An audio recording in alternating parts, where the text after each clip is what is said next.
मंडळी, दसरा म्हटलं की सोनं घेणं, सोनं देणं आणि सोन्यासारखं वागणं हा थाट आपल्याला ठाऊकच आहे.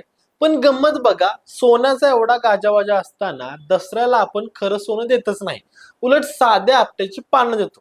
आता प्रश्न हा पडतो की सोनं सोडून आपण पानातलं सोनं नेमकं का शोधलं? आता ही गोष्ट आहे आपल्या पूर्वजांच्या डोक्याच्या खनिजाची.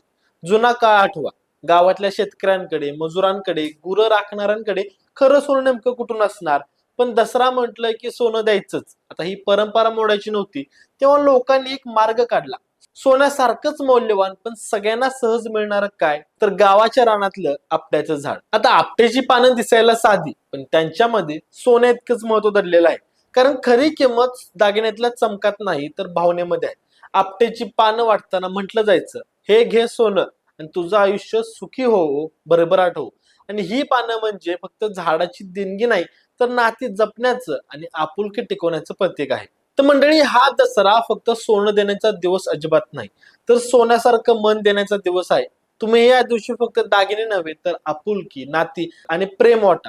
तुमचं या विषयावरती नेमकं काय मत आहे? आणि दसऱ्याला खरंच सोन्यासारखं वागत आहोत का, की फक्त पानं देऊन गप्प बसतो? आम्हाला कमेंट बॉक्समध्ये नक्की कळवा. माहिती देणारा व्हिडिओ आवडला असेल तर व्हिडिओ लाईक करा, शेअर करा आणि स्पीड चॅनल नक्की सबस्क्राईब करा. धन्यवाद.